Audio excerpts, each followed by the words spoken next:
Inaugurata oggi presso il Museo di Agrigento la mostra delle memorie degli illustri conterranei che sarà visionabile fino al prossimo 1 luglio. L'iniziativa è stata organizzata e portata avanti dal Consiglio Notarile di Agrigento e Sciacca, presieduta dal notaio Claudio Gucciardo.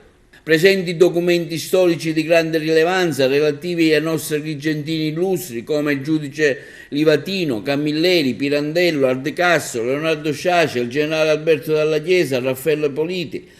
A seguire un interessante convegno in tema con illustri relatori come Domenica Brancato, Vito Fortezza, Beniamino Biondi, Giacomo Minio, Rosanna Florio. Sono pezzi veramente di valore inestimabile, non so come ci siamo riusciti, ma perché c'è stata la collaborazione veramente di tutti.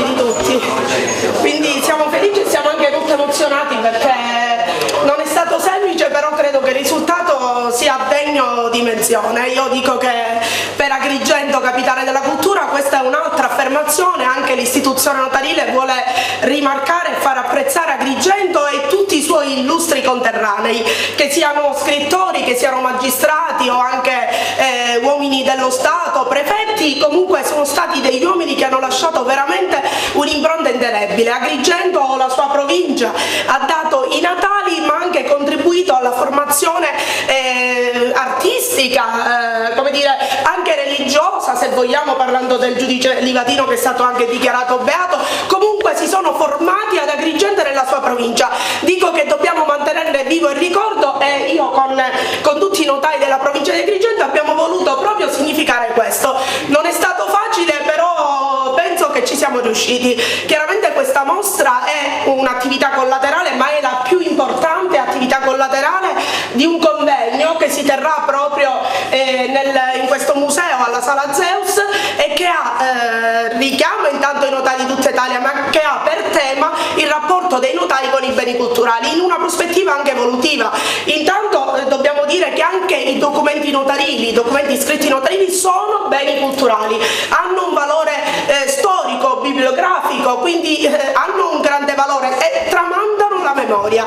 Quindi per noi notai il rapporto con i beni culturali è molto stretto. Tra l'altro, dicevo, in una prospettiva evolutiva i notai intervengono non solo nel trasferimento dei beni culturali, che siano mobili o immobili, ma anche nella loro tutela, nella loro valorizzazione, perché tante sono state le proposte che il Notariato Nazionale ha voluto esprimere in un convegno che si è tenuto a dicembre 2022.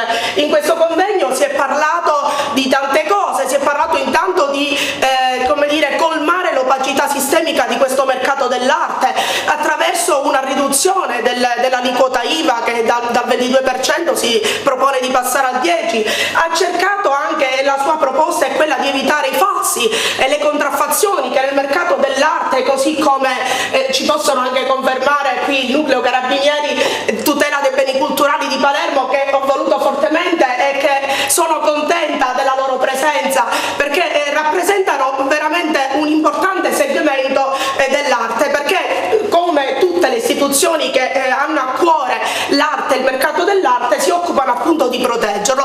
Anche noi notai vogliamo fare questo introducendo la certificazione di autenticità. Sappiamo che nel mercato dell'arte non esiste veramente un certificato di autenticità, perché ci sono prassi diverse nelle varie gallerie, nelle varie case d'aste, per cui spesso questa certificazione di autenticità è lasciata ad una prassi consolidata, quindi questo può dar luogo anche dei falsi. Invece con la certificazione di autenticità notarile, attraverso, in una prospettiva evolutiva, i registri distribuiti blockchain, il notaio può certificare l'autenticità, può certificare i passaggi e quindi dare sicurezza a tutta la filiera. Il notariato ha in mente di creare un inventario delle opere pubbliche culturali, in maniera tale da, attraverso sempre i registri distribuiti blockchain, creare un'impronta digitale di tutte le opere, quindi attraverso una fotografia, una impronta biometrica delle opere d'arte, anche in questo modo contribuire ad evitare appunto la proliferazione di falsi. Quindi tanti sono veramente gli interessi del notariato nel mondo dell'arte.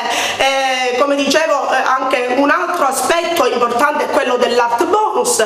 Anche lì il notariato vorrebbe potenziare l'art bonus. L'art bonus, voi sapete, è un credito fiscale pari al 65%, però questo credito fiscale diciamo non attira gli investitori stranieri, non li attira perché non hanno redditi in Italia. Se invece questi crediti fiscali, secondo la proposta del notariato, vengono tokenizzati, cioè trasformati in piccole azioni, quote, attraverso sempre registri blockchain, tante persone potrebbero contribuire, anche gli investitori stranieri, contribuire a fare erogazioni liberali, e poi questi crediti fiscali tokenizzati potrebbero essere oggetto di vendita e di trasferimento, quindi gli investitori stranieri avrebbero interesse poi a trasferire a banco, ad altri soggetti questi crediti, per cui questo toglierebbe completamente al mercato dell'arte ogni opacità di cui ancora oggi purtroppo è affetta. Nell'occasione di questa manifestazione l'Archivio di Stato ha dato in prestito le riproduzioni a stampa di alcuni atti notarili significativi che sono legati alla figura di Luigi Pirandello, a quella di Art Castel e poi a quella importantissima di Lucchesi Palli. Si tratta di documenti che afferiscono all'ambito privato, quindi nel caso di Pirandello un atto dotale molto interessante perché comunque restituisce informazioni della vita privata del drammaturgo, nel caso di Art Castel l'atto di compravendita di Villa Aurea, nel caso di Lucchesi Palli l'atto di donazione della biblioteca lucchesiana. Abbiamo accolto con grande gioia la richiesta del Consiglio Notarile di Agrigento. Questi documenti che abbiamo portato qui è possibile visitarli e vederli nella casa museo che si trova a Canicattì ed è una piccola parte di quello che poi è disponibile lì a Canicattì. Vediamo che c'è pure l'adesione per 2 anni a praticantato per notai, insomma, sì. È molto attinente alla materia. Sì, infatti quando con la notaio Gucciardi, che è il responsabile, ci ha esposto le sue richieste, la prima cosa che noi abbiamo detto è proprio che il giudice Livatino ha praticato il tirocinio notarile, quindi anche una parte di questi documenti riguardano quella sua piccola esperienza.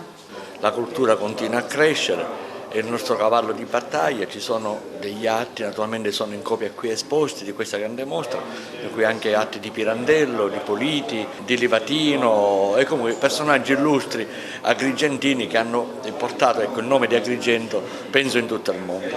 Quindi che benvengano queste iniziative e che siano anche di sprone per tutte le altre attività che verranno dopo, naturalmente in previsione del 2025. Tra l'altro il Consiglio dei Notai ha scelto proprio Agrigento per questo approfondimento professionale, ci sarà una settimana, un paio di giorni dedicati all'evento. Ma sì, non si poteva fare altro che scegliere Agrigento, visto lo spessore culturale della nostra città e visto anche lo spessore culturale dei personaggi che oggi sono qui protagonisti, anche se non presenti fisicamente, ma presenti con le loro opere.